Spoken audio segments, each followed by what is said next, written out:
Oui. D'abord pour vous dire qu'une journée comme celle-ci est une journée d'abord pour apporter toute notre amitié, notre affection aux victimes et aux familles des victimes. Et vous dire que on sait souvent comment cela se passe lorsqu'il y a ce genre d'actes, tout le monde est indigné et ensuite vous vous retrouvez dans vos foyers, seuls souvent, et en manque d'explication, avec par moments une forme d'indifférence, avec une forme de banalisation qu'ont conduit ces différents actes terroristes depuis quelques années. Alors c'est d'abord pour vous qu'on est là aujourd'hui et nous rappeler ce qu'a été votre vie avant et ce qui est votre vie aujourd'hui. Je tiens aussi à rappeler que c'est la première année finalement depuis le 11 septembre où s'est produit ce terrible drame à Manhattan qu'on n'a pas à subir toutes ces théories sulfureuses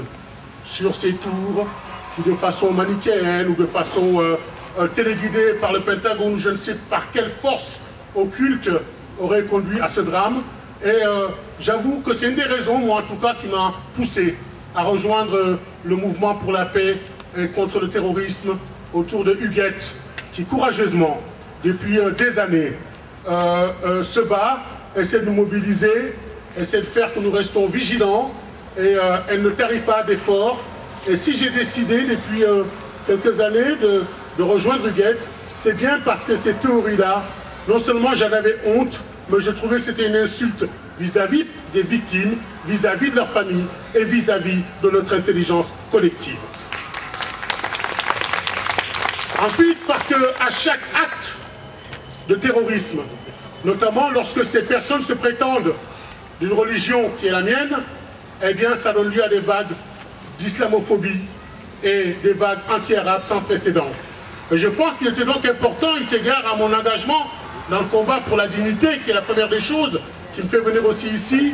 et bien qu'aussi, eu égard à ma culture musulmane, au fait que je viens aussi d'un pays qui est un pays d'Afrique, dont se réclament d'ailleurs souvent les terroristes en disant « Vous comprenez, tout ça, c'est la lutte contre le grand Satan qui ne cesse d'opprimer des peuples du Sud, des peuples opprimés, des peuples qu'on écrase, et que tout ça viendrait finalement de la nécessité d'apporter une réponse au grand Satan. » Eh bien, je me dis qu'aujourd'hui, il est important qu'aussi par rapport à cette appartenance, je dirais, d'un pays du tiers-monde, dont se réclament là aussi, de façon éhontée, des personnes qui osent commettre des bombes, eh bien, il était important qu'à tous ces titres-là, je sois là. Enfin, je vous dirais surtout qu'il ne faut pas se tromper. Il ne s'agit pas dans cette bataille autre chose que d'une bataille finalement idéologique et d'une bataille politique, d'un choix de société que veulent nous imposer des gens qui ont décidé qu'ils avaient, eux, une façon de penser, une façon de vivre, qui voulaient finalement que tous nous succombions à cela et que nous vivions dans cette volonté qu'ils ont de créer une sorte de califat international, un gouvernement du califat mondial qui s'imposerait avec tout ce qu'on sait, lorsqu'on sait déjà dans les quelques pays dans lesquels sévissent ces mouvements, ces djihadistes, qui n'ont d'ailleurs pas du tout cessé de progresser, d'exister depuis le 11 septembre à travers Al-Qaïda, qui au contraire n'ont fait que proliférer, n'ont fait que prendre des positions. Eh bien, ces djihadistes extrêmement violents, extrêmement virulents, ont aujourd'hui établi de véritables stratégies. Eh bien, ils ont une volonté politique, idéologique, qui est d'imposer le gouvernement du califat. Et c'est aussi face à ce gouvernement du califat que nous devons aujourd'hui d'apporter des réponses. Donc il s'agit d'un combat idéologique et d'un combat politique. J'en veux pour preuve d'ailleurs que quand on regarde bien les arguments qui étaient avancés jusqu'à présent, c'était de dire, bah, finalement, il y a un pays, c'est le grand Satan, qui s'en prend à travers le monde au peuple opprimé. Eh ben, j'aurais pu penser que lorsque le nouveau président du pays de la démocratie la plus puissante du monde, qui s'appelle Barack Hussein Obama, bon,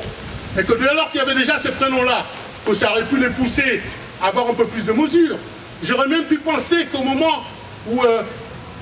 on amorce le retrait des troupes en Irak, qu'ils auraient pu au moins dire, il y a un signe qui est fait, j'aurais pu penser qu'en fermant Guantanamo, eh bien ils auraient pu baisser un peu de leur violence verbale et de cette série de menaces qui font peser en permanence sur les démocraties. j'aurais pu penser que tout ça, finalement, aurait pu avoir une explication s'ils avaient au moins reconnu qu'aujourd'hui, à travers un mec comme Obama, qui en plus vient de faire un discours au Caire, très clair en disant « on n'est pas là en bataille contre le monde musulman, on n'est pas là en bataille contre les musulmans », eh bien, j'aurais pu penser à un moment donné que tout ça aurait pu trouver un minimum de répondants. Eh bien, le fait qu'ils n'y répondent pas, le fait qu'ils continuent la terreur, le fait qu'ils continuent ce climat de violence un peu partout, prouve bien que nous ne sommes pas face à des gens qui ont envie de dialogue, qui ont envie d'échange, mais qui définitivement ont fait le choix idéologique, politique, d'un style de vie et de gouvernement qui est insupportable pour nous tous. Alors, pour ceux qui en douteraient encore, qui continueraient à penser que tout ça serait quelque part justifié, que ça aurait un sens, eh bien, je pense que pour la plupart d'entre eux, ils n'ont pas eu à subir, à perdre un enfant, ils n'ont pas eu à perdre un parent dans ce genre d'acte. Parce que personne n'est à l'abri. Lorsque ce ne sont pas des synagogues qu'on attaque, eh bien, ce sont des centres évangélistes. Lorsque ce ne sont pas des métros à Madrid, lorsque ce ne sont pas des moyens de transport populaires à Londres, la plupart des attentats ont lieu dans des pays précisément là où il y a le plus de musulmans, là où il y a le plus d'arabes. Et je pose la question, en quoi le fait de mettre une bombe aujourd'hui au cœur de Rabat, à quoi le fait de mettre une bombe aujourd'hui au Kenya, en quoi le fait de mettre une bombe aujourd'hui au Pakistan est-elle à la lutte pour le peuple palestinien, certaines la cause du peuple palestinien, certaines la cause des peuples du tiers-monde. Je crois qu'il n'y a là aucune logique, sinon la barbarie violente, la barbarie aveugle, et je dirais que nous sommes exterminés là-dessus, et en remerciant encore vraiment Huguette, parce que c'est pas facile, vous savez, c'est pas facile lorsqu'on s'entend dire ici et là, oh, vous savez, votre manifestation est tellement importante qu'il faut qu'il y ait le grand président qui vienne, sinon on ne peut pas se permettre de le déléguer. Bon, et c'est encore plus choquant lorsqu'on s'entend dire,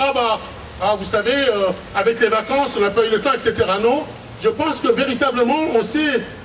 Huguette et moi, et quelques-uns ici, mon ami Malka, je ne vais pas l'oublier, mais nous tous qui sommes mobilisés, à quel point les démocraties sont fragiles, à quel point elles meurent de nos petites lâchetés, de nos petits abandons. Eh bien, ma présence à cette manifestation, que je continuerai à soutenir ce mouvement pour dire que, eh bien, précisément parce qu'elles sont fragiles, précisément parce qu'elles meurent lentement, de toute mobilisation, de chaque acte que nous ferons pour dire à ces hommes, parce que c'est essentiellement des hommes, que jamais nous ne fuirons, parce que nous avons combattu le stalinisme, parce que nous avons combattu le fascisme, et qu'on n'acceptera pas qu'aujourd'hui notre forme d'asservissement s'impose, eh bien c'est la meilleure façon que nous avons aujourd'hui de défendre cette démocratie. Je vous remercie tous.